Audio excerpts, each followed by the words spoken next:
సంభల్ అదో అద్భుత ఆధ్యాత్మిక నగరం. దేశంలోని హిందువులు ఒక్కసారైనా సందర్శించాలని కలలు కనే తీరం. కానీ అదంతా 1947 వరకే. ఆ తర్వాత సంభల్ రక్త చరిత్రకు కేర్ ఆఫ్ అడ్రస్ అయింది. ఆలయాలు కనుమరుగైపోయాయి, దేవతా విగ్రహాలు మట్టిలో కలిసిపోయాయి. చొచ్చుకొచ్చిన అక్రమ నిర్మాణాల మధ్య శతాబ్దాల చరిత్ర క్రమంగా కుచించుకుపోయింది. చివరికి 7 దశాబ్దాల తర్వాత బయటపడిన ఒక శివాలయం సంభల్ నాడు ఎంత వైభవోపేత నగరమో దేశం మొత్తానికి గుర్తు చేసింది. ఇక్కడే యోగి ఆదిత్యనాథ్ సంభల్ చరిత్రను తవ్వాలని డిసైడ్ అయ్యారు. త్రిసభ్య కమిటీ ఏర్పాటు చేశారు. ఆ కమిటీ నివేదికలోనే సంభల్ సీక్రెట్స్ బయటపడ్డాయి. 7 దశాబ్దాల్లో ఆధ్యాత్మిక నగరంలో జరిగిన విధ్వంసాన్ని 450 పేజీల నివేదికలో పొందుపర్చారు. ఆ నివేదికే ఇప్పుడు సంభల్ గత వైభవాన్ని, ఆ ప్రాంతానికి జరిగిన అన్యాయాన్ని ప్రపంచం ముందు పెట్టింది. ఇంతకు భగవాన్ కల్కి నగరంగా చెబుతున్న సంభల్లో అసలేం జరిగింది? లక్షలాది మంది హిందువులు సంభల్ను ఎందుకు విడిచిపెట్టాల్సి వచ్చింది? 450 పేజీల సంచలన నివేదిక బయటపెట్టిన టాప్ సీక్రెట్స్ ఏంటి? Let's watch.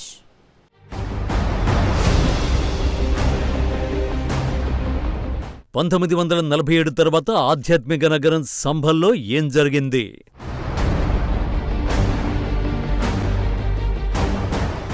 శతాబ్దాల సంభల్ చరిత్ర క్రమంగా ఎలా కనుమరుగైపోయింది?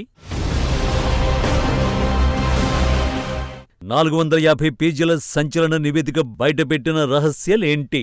మట్టిలో శివలింగాలు, తవ్వే కొద్దీ బయటపడుతున్న ఆలయాలు, ఏ మట్టి కింద ఏ విగ్రహం దాగి ఉందో, ఏ ప్రాంతంలో ఏ ఆలయం దీపారాధన కోసం ఎదురుచూస్తుందో తెలియని పరిస్థితి. 1-2 కాదు, శతాబ్దాల ఆధ్యాత్మిక చరిత్రని దశాబ్దాల పాటు మట్టి కిందే కప్పేశారు. పుట్టగొడుగులా పుట్టుకొచ్చిన అక్రమ నిర్మాణాలతో 100 ఏళ్ల చరిత్రను పాతాళానికి నెట్టేశారు. అసలక్కడ హిందూ ఆనవాళ్లే లేవన్నట్టుగా ఆ ప్రాంతం రూపురేఖల్ని మార్చిపడేశారు. ఇదంతా ఒక్క రోజులో జరిగింది కాదు, 7 దశాబ్దాలుగా పక్కా ప్రణాళికలతో జరిగిన విధ్వంసం. 2024 డిసెంబర్లో జరిగిన అల్లర్ల తర్వాత సంభల్ నగరానికి పట్టిన పీడ విరుగుడవ్వడం మొదలైంది. కొందరి అక్రమాలను తిప్పికొట్టే ప్రయత్నంలో ఆ ప్రాంత చరిత్ర బయటపడింది. శివుడాజ్ఞ లేనిదే చీమైనా కొట్టదు అన్నట్టుగా దశాబ్దాల సుదీర్ఘ విరామం తర్వాత సంభల్లో శివాలయం బయటపడింది. ఆ తర్వాతే సంభల్ చరిత్ర బయటకొస్తోంది. ఆ ఘన చరిత్రను పూర్తిగా తవ్వితీయాలని యోగి డిసైడ్ అయ్యారు. అందులో భాగంగానే త్రిసభ్య కమిటీని ఏర్పాటు చేశారు. ఆ కమిటీనే ఒకప్పుడు సంభల్ ఎంతటి ఆధ్యాత్మిక శోభతో విలసిల్లేదో బయటపెట్టింది. అంతేకాదు సంభల్ సాక్షిగా జరిగిన విధ్వంసక కుట్రల్ని కళ్లకు కట్టింది.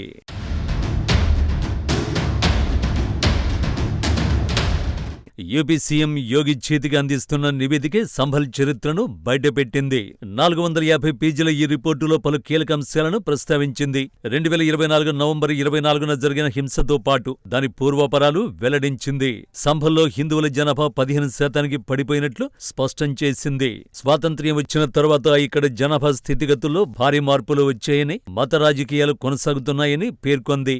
సంభల్లోనే షాహీ జామా మసీదులో సర్వే చేయాలని స్థానిక కోర్టు ఆదేశించడం పట్టణంలో గత ఏడాది హింస చెలరేగింది.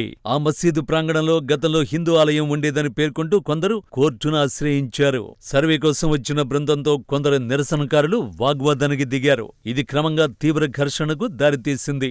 రాళ్ల దాడిలో 20 మందికి పైగా పోలీసులు గాయపడ్డారు. పలు వాహనాలను నిరసనకారులు దహనం చేశారు. ఈ ఘటనపై దర్యాప్తు కోసం ఉత్తరప్రదేశ్ ప్రభుత్వం హైకోర్టు మాజీ న్యాయమూర్తి దేవేంద్ర అరోరా నేతృత్వంలో 3 సభ్యులతో కమిటీని ఏర్పాటు చేసింది.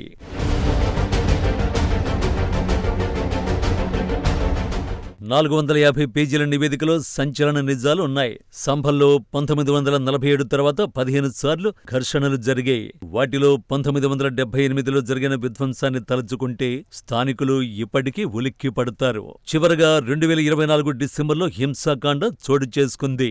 స్వాతంత్ర్యం వచ్చిన సమయంలో సంభల్లో హిందువులు 45%, ముస్లింలు 55% ఉండేవారు. ప్రస్తుతం హిందువుల జనాభా 15 నుంచి 20%కి పడిపోయింది. అదే ముస్లింల సంఖ్య 85% చేరుకుంది. తరచుగా జరుగుతున్న ఘర్షణలు, బుజ్జగింపు రాజకీయాలు ఇందుకు దోహదం చేశాయి. త్రిసభ్య కమిటీ నివేదికలో అత్యంత భయంకరమైన నిజమేంటంటే, అల్-ఖైదా, హర్కత్ ఉల్ ముజాహిద్దీన్ తదితర ఉగ్రవాద సంస్థలకు సంభల్లో గతంలో స్థావరాలుండేవి. ఇక్కడ అక్రమ ఆయుధాలు, మాదక ద్రవ్యాల ముఠాలకు కొదువలేదు. శతాబ్దాల సంభల్ చరిత్రను ప్లాన్ ప్రకారమే కాలగర్భంలో కలిపేసే ప్రయత్నాలు జరిగాయని చెప్పడానికి ఈ వివరాలు చాలు. 1947 సమయంలో సంభల్లో 68 పుణ్యక్షేత్రాలు, 19 పవిత్ర బావులు ఉండేవి. అవి చాలా వరకు ఆక్రమణకు గురయ్యాయన్న పచ్చి నిజాన్ని త్రిసభ్య కమిటీ బయటపెట్టింది.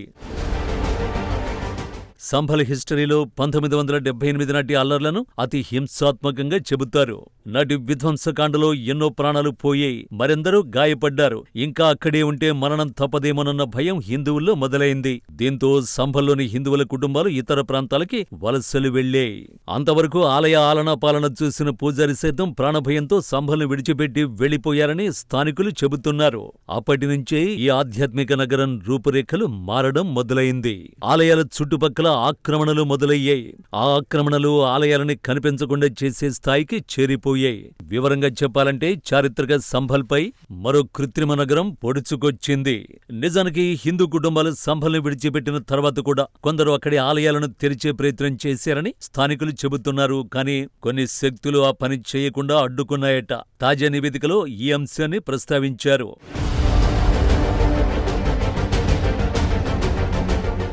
1978లో ఏం జరిగిందన్న డీటెయిల్స్లోకి వెళితే 1978 మార్చి 28న హోలికా దహన్ స్థలంలో 2 వర్గాల మధ్య ఉద్రిక్తత నెలకొంది. ఒక దుకాణదారుడు మరో వర్గానికి చెందిన వ్యక్తిని చంపడంతో హింస చెలరేగింది. అల్లర్ల సమయంలో వ్యాపారవేత్త బన్వారీలాల్ తన బంధువు భవనంలో దుకాణదారులను దాచిపెట్టారు. అల్లర్లకు పాల్పడిన వారు ట్రాక్టర్తో భవనం గేటు పగలగొట్టి 24 మందిని చంపారు. సంభల్ చుట్టుపక్కల అన్ని ఊళ్లలో అల్లర్లు జరిగాయి. కొందరి మృతదేహాలు దొరక్కపోవడంతో వారి బొమ్మలకు అంతిమ సంస్కారాలు చేయాల్సిన పరిస్థితి వచ్చింది. చివరికి వ్యాపారి బన్వారీలాల్ను కూడా దారుణంగా చంపారు. అల్లర్లలో అతన్ని పట్టుకుని అతని అవయవాలు నరికేశారు. ఈ కేసులో 48 మంది నిందితులుగా ఉన్నారు. కానీ సరైన ఆధారాలు లేకపోవడంతో 2010లో అందరూ నిర్దోషులుగా విడుదలయ్యారు. ఆ కేసు తీర్పు చెప్పిన న్యాయమూర్తి ఇలాంటి వారిని ఉరితీయలేకపోతున్నామంటే నమ్మలేకుండా ఉన్నామని వ్యాఖ్యానించారు. ఇప్పుడు వారిలో ఎందరు ప్రాణాలతో ఉన్నారో కూడా తెలీదు. ఇదంతా సరే, త్రిసభ్య కమిటీ నివేదికతో యోగి ఏం చేయబోతున్నారన్నదే అసలు ప్రశ్న. ఒకప్పుడు ఆధ్యాత్మికంగా ఓ వెలుగు వెలిగిన సంభల్కు ఆ వైభవాన్ని తిరిగి తీసుకురావాలన్నదే యోగి లక్ష్యంగా కనిపిస్తోంది. కానీ ప్రార్థనా స్థలాల చట్టం అమల్లో ఉండగా ఇది ఎలా సాధ్యం? సెప్టెంబర్ 1991లో భారతదేశంలో ప్రార్థనా స్థలాల చట్టం రూపుదిద్దుకుంది. ఈ చట్టం ప్రకారం 1947 ఆగస్టు 15న ఉన్న ప్రార్థనా స్థలాలు ఏవైనా వాటి స్థితి అలాగే ఉంటుంది. అయితే కేవలం అయోధ్యలోని వివాదాస్పద నిర్మాణం అంశంలో మాత్రం ఈ చట్టం వర్తించదని పేర్కొన్నారు. ఎందుకంటే అప్పటికి అయోధ్య కేసు కోర్టు పరిధిలో ఉంది. సంభల్ విషయంలో కూడా 1947 నుంచే వివాదం ఉందని రుజువు చేయాలన్నదే యోగి అసలు ప్లాన్. త్రిసభ్య కమిటీ నివేదికలు కూడా 1947 తర్వాతే సంభల్లో అరాచకాలు జరిగాయని నిర్ధారించారు. అంటే ఈ కేసును అయోధ్యతో పోల్చే ప్రయత్నం చేస్తున్నారనుకోవచ్చు. ఈ వ్యవహారంలో నెక్స్ట్ ఏం జరగబోతుందో తెలియాలంటే మరికొన్ని రోజులు వేచి చూడాల్సిందే. ఎందుకంటే యోగి వ్యూహాలు ఎలా ఉంటాయో ఎవ్వరూ కనిపెట్టలేరు.